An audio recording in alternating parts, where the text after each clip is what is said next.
Los disparos dentro de una sala de trauma y son aterradores. Pero el silencio que vino después fue todavía peor. 30 mafiosos fuertemente armados se quedaron congelados, con el dedo pegado al gatillo, esperando la orden de su jefe para ejecutar a la enfermera agitada y sin miedo que acababa de gritarlo en la cara. En cambio, el hombre sonrió y susurró dos palabras imposibles. La lluvia caía cantaros sobre Detroit, golpeando con fuerza los vidrios reforzados del Centro Médico St. Jude. Dentro de la sala de trauma 3, las luces fluorescentes zumbaban con un brillo frío y estéril. Beatriz Gallagher amaba esa luz fría de urgencias. No dejaba espacio para las sombras, no dejaba espacio para los secretos. Beatriz era una mujer robusta, y lavaba su camino como quien leva una pesada armadura. Era ancha de hombres, de cintura gruesa y complexión fuerte, su sola presencia física llenaba la sala mucho antes de que abriera la boca. Sus muslos gruesos rozaban contra el uniforme azul reglamentario, y su papeda, que ella cargaba con orgullo, estaba agachada mientras anotaba los signos vitales de un paciente. Beatriz no tenía el cuerpo delicado y frágil de una heroína de novela romántica, y no lo importaba en lo más mínimo. Beatriz era veterana de combate. Había pasado 3 duras rotaciones en Kandahar como médica de primera línea, arrastrando soldados heridos fuera del polvo mientras los morteros arrasaban la tierra a su alrededor. Un pequeño drama de hospital no la hacía temblar. A las 3:14 de la madrugada, las puertas de emergencias se abrieron de golpe con un estruendo violento. Necesitamos un médico, ya. El grito rasgó el zumbido tranquilo de la sala. Beatriz soltó su tabla de anotaciones. 6 hombres con trajes Armani destrozados y empapados de sangre irrumpieron en el área de Triage. Arrastraban a un séptimo hombre, una figura imponente que dejaba un rastro grueso y brillante de sangre carmesí sobre el piso de linóleo blanco impecable. El guardia de seguridad, un ex policía llamado Gary, dio un paso al frente, con la mano en el cinturón. Oigan, no pueden simplemente. Uno de los hombres de Triage, un tipo adorador y lleno de cicatrices, ni siquiera parpadeó. Sacó una Glock con silenciador y la presionó directamente contra la frente de Gary. Mueve, viejo, o pinto esta pared contigo. Las enfermeras de Triage gritaron y retrocedieron a los tropezones. El Dr. Richard Harrison, el residente de mayor rango de turno, se quedó completamente paralizado, con el rostro sin una gota de color. Beatriz no se paralizó. Sus botas de combate chirriaron contra el piso mientras caminaba directo hacia el cañón del arma. Ella no veía mafiosos. Veía una hemorragia masiva. Se midió justo entre el hombre de las cicatrices y el guardia de seguridad, usando su peso considerable para empujar al pistolero hacia atrás. Guarda ese llegado antes de que te dispares en el pie, imbécil, ladró Beatriz, con una voz que retumbaba con la autoridad de un comandante de guerra. Levenlo a la cama uno, ahora. Los hombres dudaron, sorprendidos por el descaro de esa mujer grande y feroz. Pero el hombre que se desangraba entre ellos soltó un gemido bajo y agónico. Háganlo, jadeó el herido, con la voz ronca y áspera. Lo subieron de un tirón a la camilla de trauma. Beatriz se puso a trabajar de inmediato. Tomó unas tijeras de trama y cortó sin esfuerzo la camisa de seda de $2,000 del hombre. Debajo de la tela destrozada había un lienzo de músculo tatuado y una herida de bala que borbotaba justo debajo de la clavícula derecha. Herida abierta de tórax. Tiene un pneumothorax. Attention, diagnóstico Beatriz Alabama instant, con sus manos grandes y firmes recorriendo la piel del hombre. Dr. Harrison, necesito un tubo torácico y sangre O negativo. Protocolo de transfusión masiva. Nieves, Richard. El Dr. Harrison estaba paralizado, mirando a los mafiosos que rodeaban la camilla como una joya de lobos. Si él muere, ustedes mueren todos, amenazó el hombre de las cicatrices, con los ojos desorbitados. Beatriz se giró, y sus ojos verdes, ardientes, se clavaron en el mafioso. Se está muriendo ahora mismo porque ustedes me están quitando el oxígeno. Salgan de mi sala de trauma o llevenlo directo a la morgue. Ustedes eligen. 5 segundos. 5. 4. Para incredulidad de todos, el hombre de las cicatrices apretó los dientes y asintió. Afuera, muchachos. Aseguran el perímetro. Mientras los hombres retrocedían, Beatriz tomó un bisturí y una aguja gruesa. La presión del paciente se desplomaba. Los monitores chillaban en un ritmo agudo y frenético. Por primera vez, Beatriz bajó la mirada hacia el rostro del hombre. Era devastadoramente atractivo, incluso agonizando. Mandíbula afilada, cabello oscuro pegado a la frente por el sudor, nariz recta y aristocrática. Pero fueron sus ojos los que la tomaron por sorpresa, un azul hielo penetrante que, a pesar de la pérdida catastrófica de sangre, estaba completamente fijo en ella. El hombre no la miraba con el habitual desprecio social hacia su tamaño. Miraba a sus manos.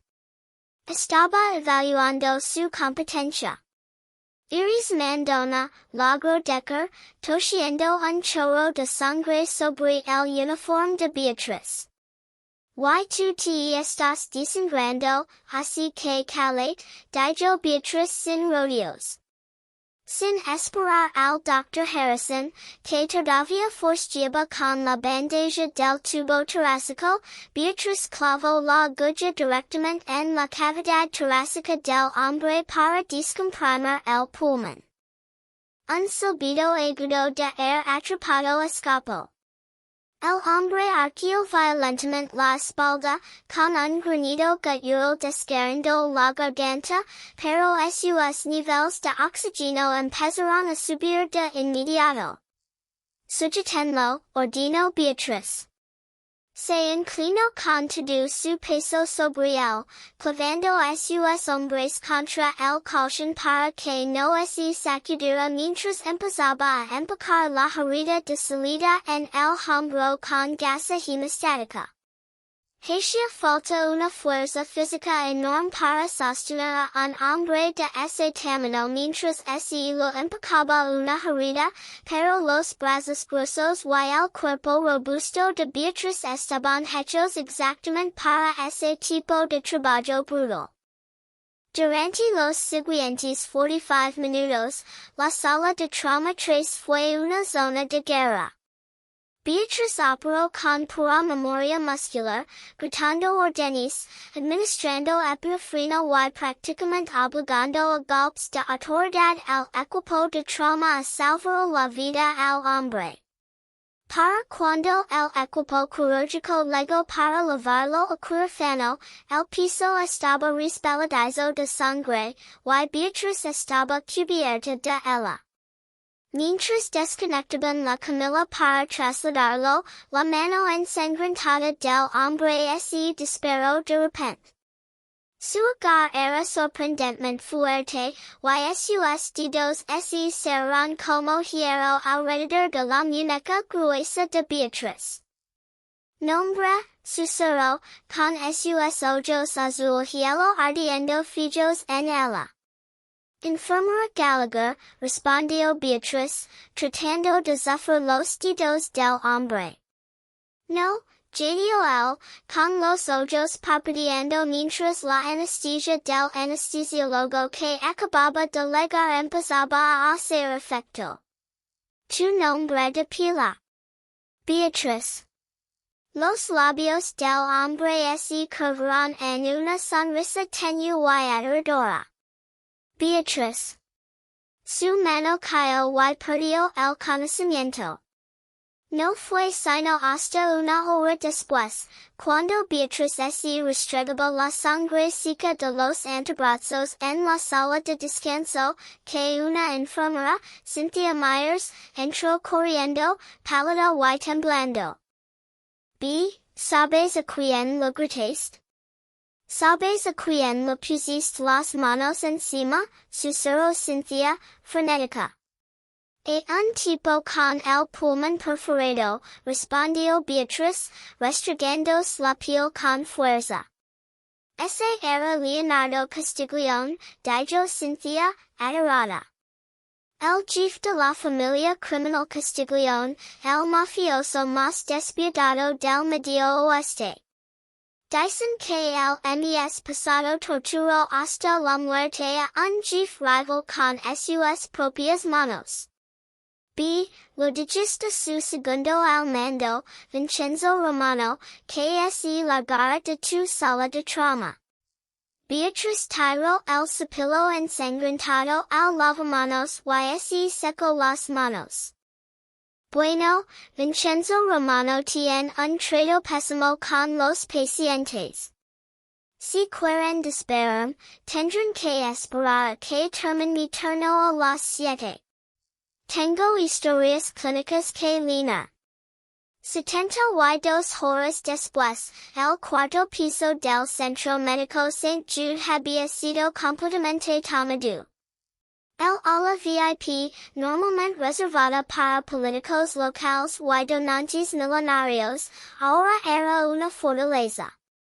Hombres de traje oscuro acercaban cerca de los ascensores, vigilaban las escaleras y montaban guardia frente a la habitación 412. La administración del hospital estaba aterrada.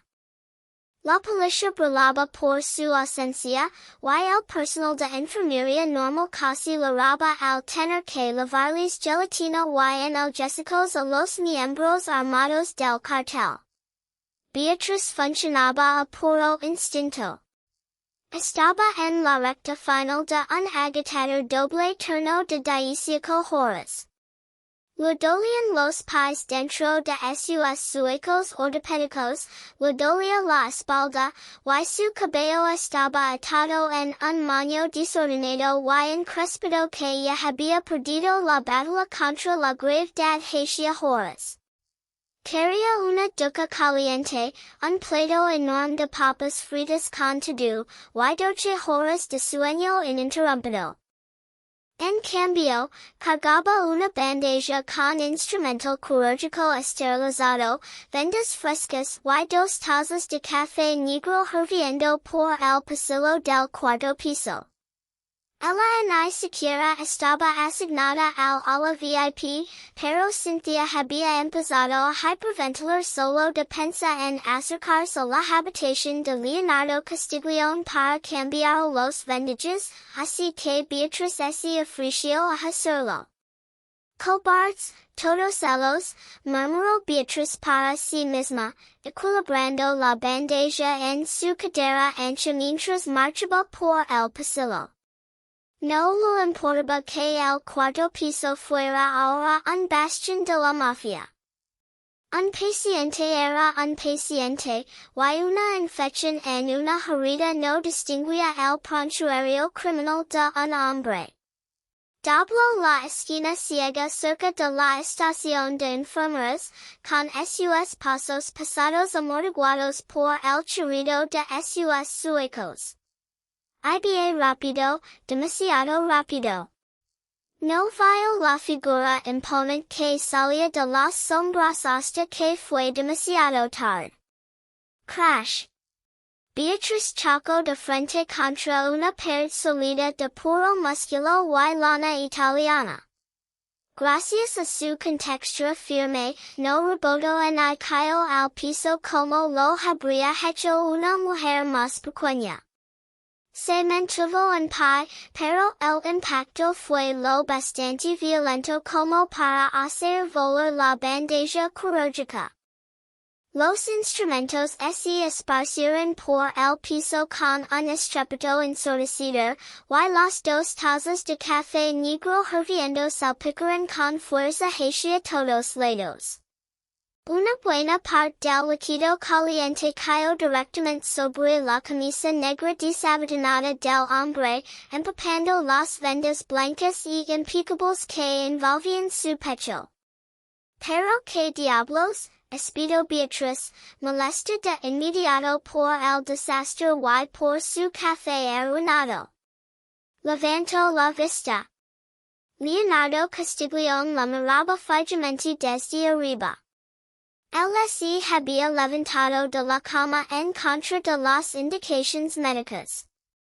Se lo veía pálido, con la tensión de sus heridas marcada en las líneas apretadas alrededor de su boca, pero el aura depredadora que irradiaba era sofocante. Era un hombre montaña, de fácil 1,95 m, y transmitía poder y control absoluto. Detrás de él, su segundo al mando, Vincenzo Romano, no dudó ni un segundo. Schlick. El sonido aterrador de una beretta 9 mm al ser amartelada retumbó por el pasillo. En menos de un segundo, Vincenzo y otros tres guardaespaldas enormes tenían sus armas desenfundadas y apuntando directo a la cabeza de Beatriz. Toda la estación de enfermeras jadeó. Un médico al fondo del pasillo dejó caer su portapapeles. El zumbido caótico del hospital desapareció, reemplazado por un silencio sepulcral y sofocante. Nadie se movió. Nadie respiró. 30 mafiosos furiousamente armados a lo largo del pasillo se quedaron congelados. Sus ojos fijos en la esquina, esperando la orden del don para ejecutar a la enfermera torpe y gorda que acababa de agredir a su jefe. Beatriz miró de frente el cañón del arma de Vincenzo. Su corazón latía con fuerza, un golpe pesado y rítmico contra sus costillas. Pero su instinto de combate, forjado en el polvo y la sangre de Afganistán, se activó. Nunca lo muestras miedo a una amenaza. Nunca. Lentamente desvió la mirada del arma hacia el rostro de Leonardo. No se acabado. No se disculpó. Plantó firmemente sus piernas gruesas, cuadró sus hombres anchos y dejó que la molestia se filtrara en su voz. ¿Está usted completamente fuera de sus cabales? Exigió saber Beatriz, con la voz cortando el silencio como un bisturí. El dedo de Vincenzo se tensó sobre el gatillo. Cierra la boca, estúpida, silencio, ordenó Leonardo con suavidad. No levantó la voz, pero la palabra cargaba un peso absoluto y aterrador. Vincenzo cerró la mandíbula de golpe, aunque su arma seguía apuntando a Beatriz. Leonardo respiró hondo, con dolor. Sus ojos azul hielo recorrieron lentamente a Beatriz, sus mejillas redondas y sonrojadas, el moño desordenado, el uniforme manchado que se estiraba sobre sus caderas anchas y sus muslos gruesos. No la miró con el desdén ni con la invisibilidad a la que ella estaba tan acostumbrada por parte de los hombres ricos y poderosos. La miró como si fuera la criatura más fascinante que había encontrado jamás en su vida violenta. Se levantó de la cama, regañó Beatriz, señalando con un dedo firme y reconcilió directo a su pecho. Tiene una arteria subclavia suturada y un pulmón sanando. ¿Tiene usted deseos de morir, señor Castiglione? Porque si quiere desangrarse y morir, dígamelo ahora para no perder mi tiempo cambiando esos vendajes. Los guardaespaldas se moverán nerviosos, intercambiando miradas incrédulas. Nadie le hablaba así al don. Habían destripado hombres y los habían arrojado al río Detroit por mucho menos que levantar la voz. Leonardo se acercó más. La cercanía era abrumadora. Olía a colonia cara, a antiséptico y a una masculinidad peligrosa. Estaba tan cerca que Beatriz tuvo que inclinar la cabeza hacia atrás para sostener la mirada. ¿Arruinas mi camisa, Beatriz? Murmuró él, con una voz baja y ronca que le mandó un escalofrío extraño por la columna. Te salve la vida, replicó Beatriz sin titubear. Me debes un café. Vincenzo dio un paso furioso hacia adelante. Jefe, solo de la orden. Yo mismo la llevo al incinerador ahora mismo. La tensión del pasillo se tensó todavía más. El aire se volvió frío. Beatriz se preparó, con los puños apretados a los costados, calculando la distancia hasta el extintor más cercano. Si iba a caer, se lavaría los dientes de Vincenzo con ella. Leonardo ni siquiera parpadeó. Levantó lentamente la mano, envolviendo con sus dedos grandes y tatuados el cañón del arma de Vincenzo. Con una facilidad aterradora, empujó el arma hacia el piso. Volvió a mirar a Beatriz, y una sonrisa lenta, oscura y absolutamente posesiva se extendió por su rostro. El peligro que irradiaba se transformó en algo completamente distinto. Leonardo giró levemente la cabeza hacia Vincenzo, sin apartar los ojos del rostro desafiante de Beatriz.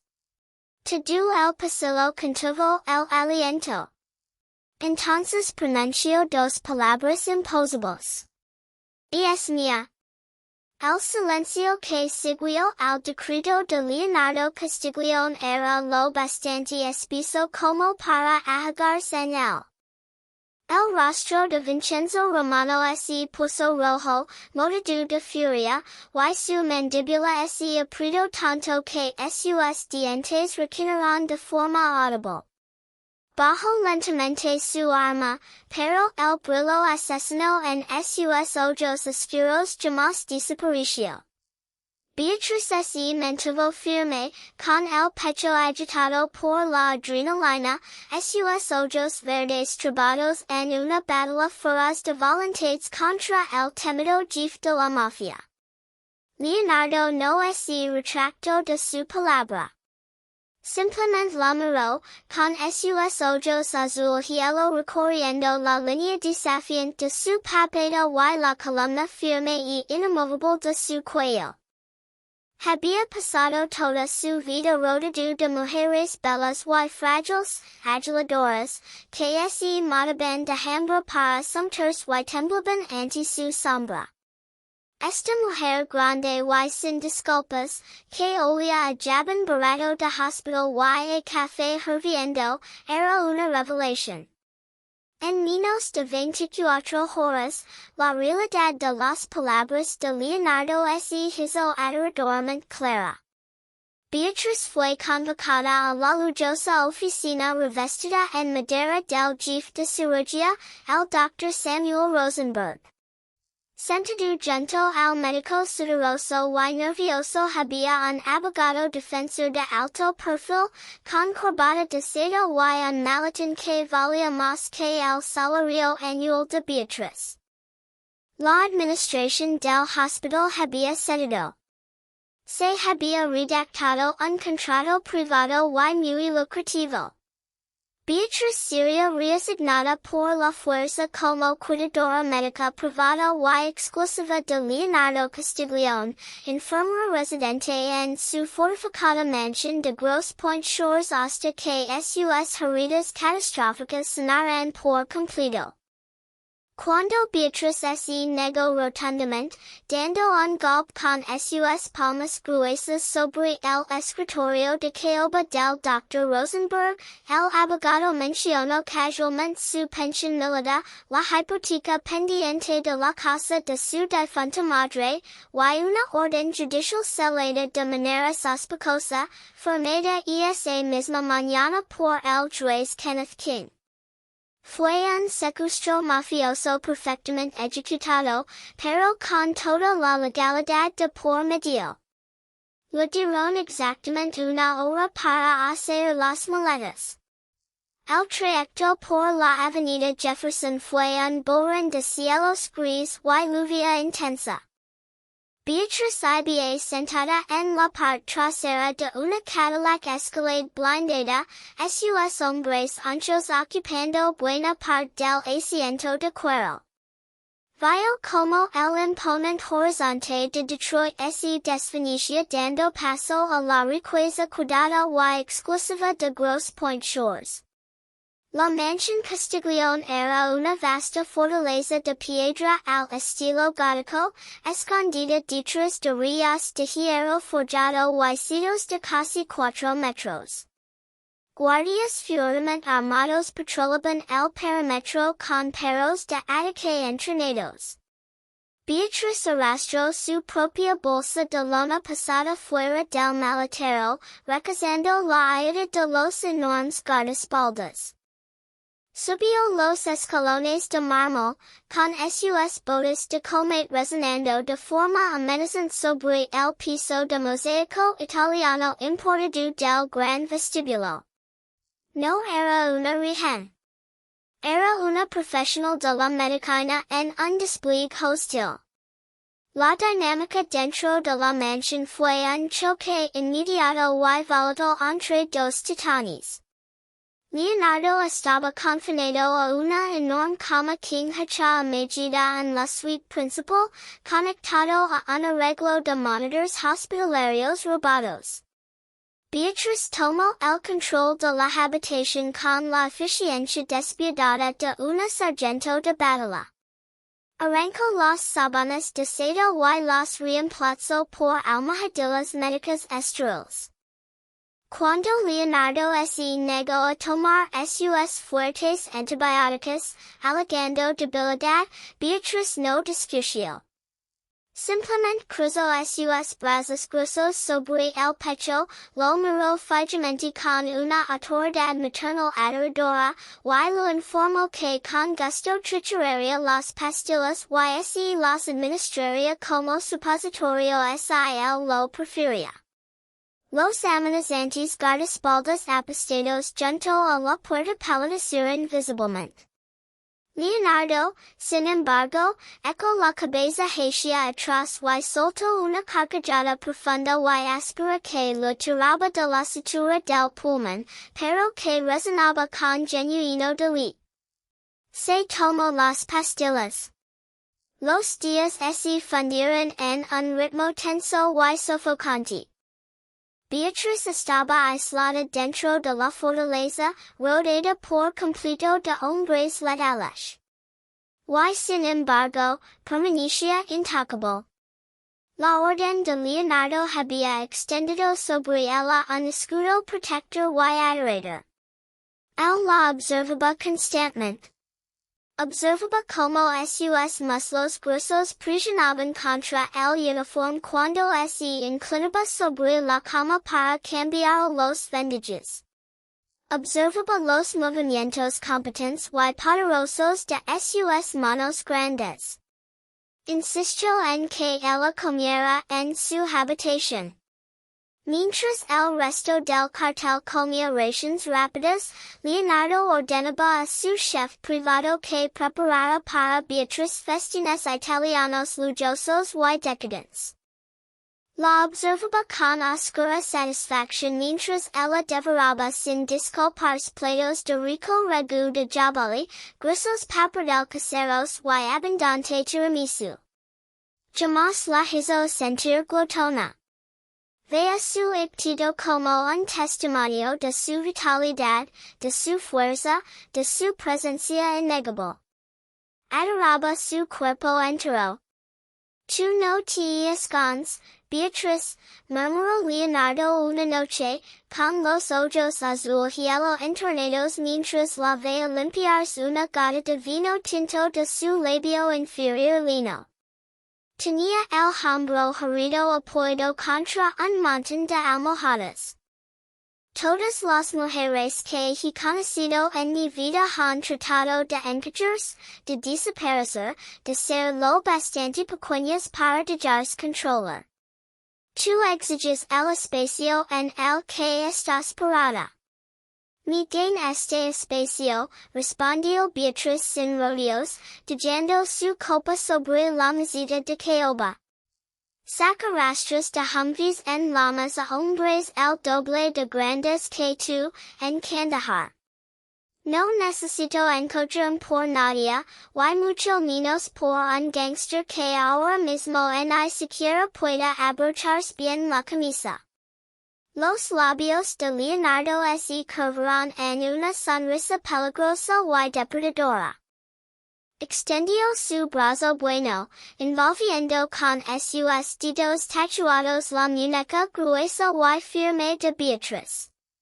Su pulgar rozó el pulso acelerado de ella. El contacto físico envió una descarga de electricidad cruda y aterradora directo por el brazo de Beatriz. Fue un recordatorio contundente de que, debajo de sus heridas, él seguía siendo un depredador letal y hypermasculino. Y ella estaba completamente a su merced. Y sin embargo, mirándolo a los ojos, Beatriz comprendió la verdad más aterradora de todas. No lo tenía miedo. Se sentía feroz, innegablemente atraída hacia él.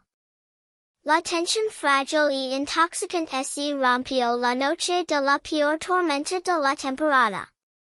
Los relámpagos iluminaban violentamente los ventanales góticos de la suite principal, proyectando sombras largas y monstruosas por el piso. Beatriz estaba despierta, anotando los signos vitales de Leonardo bajo la luz tenue de una lámpara de noche. La mansión estaba inquietantemente silenciosa. Demasiado silenciosa. El instinto de un veterano y es difícil de enterrar. El velo de la nuca de Beatriz se erizó de golpe. Se detuvo, con la pluma suspendida sobre el papel. El zumbido del generator de respaldo de la mansión se había detenido. Los monitores de seguridad en la esquina de la habitación se habían apagado por completo. Antes de que pudiera hablar, un disparo silenciado y amortiguado resonó desde el primer piso. Leonardo despertó de golpe. Su instinto de combate reflejaba el de ella. Ignoró el dolor agónico en el pecho y se arrancó violentamente la vía intravenosa del brazo. El perímetro fue violado, sisió, con la voz lethal. Metió la mano bajo el colchón y sacó una pesada 6 hour negro mate. Ponte detrás de la comoda de roble, Beatriz. Ahora.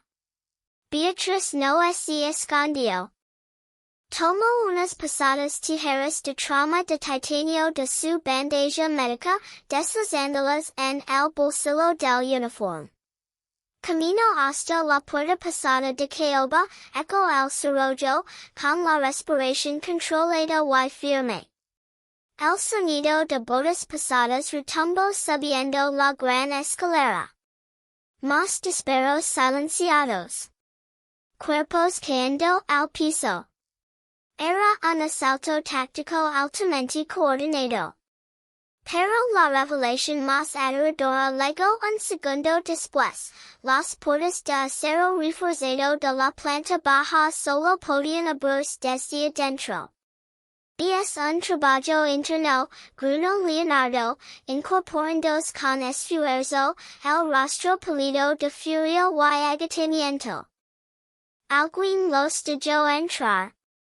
La puerta pasada de roble de la suite principal no tembló. No golpeó. Una llave maestra se deslizó suavemente en la cerradura. El cerrojo hizo clic al abrirse. Vincenzo Romano entró en la habitación. No venía solo. Dos enormes sicarios desconocidos del cartel lo flanqueaban, con sus rifles de asalto en alto, barriendo la habitación. El traje a medida de Vincenzo estaba impecable, pero sus ojos brillaban con un destello maníaco y traicionero. Apuntó una pistola con silenciador directo al pecho de Leonardo. No es nada personal, Jefe, dijo Vincenzo, con la voz unctuosa de un remordimiento falso. La sociedad de Detroit me hizo una oferta que no pude rechazar. Tus reglas de la vieja escuela, tu código de honor, son malos para el negocio. Sobrevives al hospital, pero no vas a salir caminando de este cuarto. Leonardo no se inmutó. Sus ojos azul hielo miraron el cañón del arma de su antiguo hermano de armas con puro desprecio. Siempre fuiste un cobarde, Vincenzo. Contrataste sicarios baratos la primera vez, y ahora te escondes detrás de músculo barato. Vincenzo sonrió con desprecio, amartillando el arma. Adiós, Leonardo. Nunca llegó a apretar el gatillo. Beatriz se movió con la velocidad y el impulso aterrador de un tren de carga, usando su peso considerable y su fuerza física inmensa. Agarró el pesado tanque de oxígeno de acero reforzado que estaba junto al carrito médico. Con un grito guttural y explosivo, lo blandió como un bat de béisbol, estrelándolo directo contra el cráneo del sicario más cercano. El impacto brutal lo fracturó el hueso, y el hombre enorme cayó al instante. Antes de que Vincenzo pudiera ajustar su puntería, Beatriz se lanzó. Tacleo al segundo al mando por la cintura, y su peso integró lo estrelló violentamente contra el piso de madera. A Vincenzo se lo fue todo el aire de los pulmones de golpe. Era un asesino despiadado, pero no estaba preparado en absoluto para que una veterana de combate de 90 kilos cayera sobre él con intención letal. El segundo sicario giró su rifle hacia la espalda ancha de Beatriz, pero Leonardo disparó. Dos disparos resonaron, ensordecedores en el cuarto cerrado. El sicario se desplomó contra la pared, deslizándose hacia abajo, muerto antes de tocar la alfombra. En el piso, era una lucha brutal y desesperada. Vincenzo intentó desesperadamente levantar su arma, golpeando a Beatriz en el pañuelo con la culata de la pistola. La piel se abrió, la sangre empezó a correr por el rostro de inmediato, pero ella ni siquiera parpadeó. El dolor solo alimentó su adrenalina. Atrapó el brazo del arma de Vincenzo bajo su rodilla pasada, inmovilizándolo por completo. Con la mano libre, metió la mano en el bolsillo, sacó las pesadas tijeras de trama de titanio y los clavó hacia abajo con violencia. Las hojas romas no le perforaron el pecho, pero la fuerza inmensa de los mangos metálicos al golpear la mandíbula se la dislocó con un crujido espantoso. Vincenzo gritó, un sonido humido y gorgoteante. Beatriz lo arrancó el arma de la mano debilitada y la lanzó al otro lado de la habitación.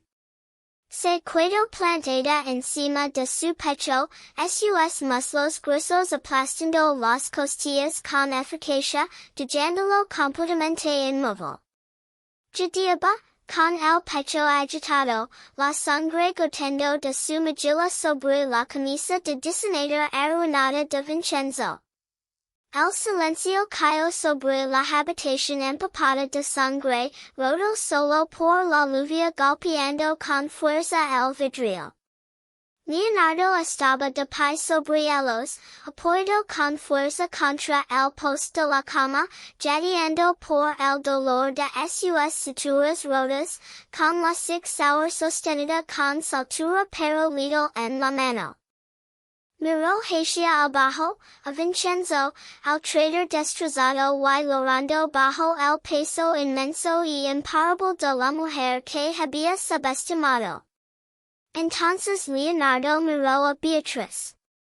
Su cabello encrespado estaba desordenado. Su uniforme manchado de sangre fresca, y sus ojos verdes feraces ardían con un fuego magnífico y adorador. Respiraba con fuerza, montada sobre un segundo al mando de la mafia derrotado, irradiando dominio absoluto y un poder inquebrantable. Leonardo jamás había visto nada tan devastadoramente hermoso en toda su violenta existencia. Beje de él, Beatriz, ordenó Leonardo suavemente, con la voz espesa de una emoción oscura y primitiva. Beatriz se puso de pie lentamente, quitando sus pesadas botas del pecho de Vincenzo. Retrocedió, limpiándose la sangre de la mejilla golpeada con el dorso de la mano. Leonardo no dudó. Levantó su arma y disparó una única bala final entre los ojos traicioneros de Vincenzo Romano.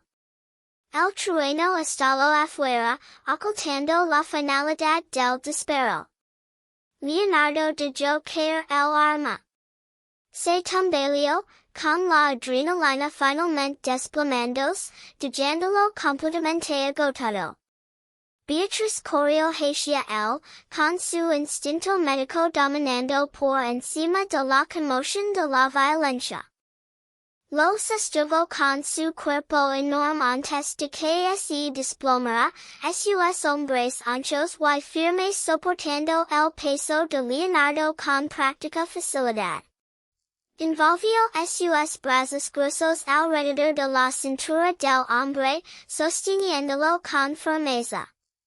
Leonardo hundió el rostro en el hueco del cuello de Beatriz, respirando el aroma de la pólvora, la sangre y su jabón cálido de vanilla. Su mano tatuada subió con suavidad, envolviendo la nuca de ella, sus dedos enredándose en el cabello desordenado. Se aferró a Beatriz como si fuera lo único sólido que lo cuidaba en medio de su imperio derrumbándose. Me salvaste la vida. Otra vez, jadeó Leonardo contra su piel, con el pecho agitado contra los senos suaves y pesados de ella. Soy enfermera, susurró Beatriz, con el corazón latiendo frenéticamente contra el de él. Es mi trabajo. Leonardo se apartó lo justo para mirarla. Sus ojos azul cielo estaban ahora completamente derretidos, ardiendo con una obsesión feroz y posesiva que la adoraba y la fascinaba a partes iguales. Levantó la mano, y con el pulgar lo limpió con suavidad la sangre de la mejilla. No, juró Leonardo, con la voz siendo una promesa oscura y absoluta en medio de las secuelas sangrientas de la tormenta. Tú eres mi reina, y no vas a salir jamás de esta fortaleza. Se inclinó y capturó los labios de Beatriz en un beso desesperado y contundente que sabía a hierro, a supervivencia y a un amor adorador y inquebrantable. Ella le devolvió el beso, aferrando a sus manos fuertes a la camisa de él, sabiendo con absoluta certeza que su vida normal se había ido para siempre. Ahora le pertenecía a la oscuridad. Y la gobernaba. Guau.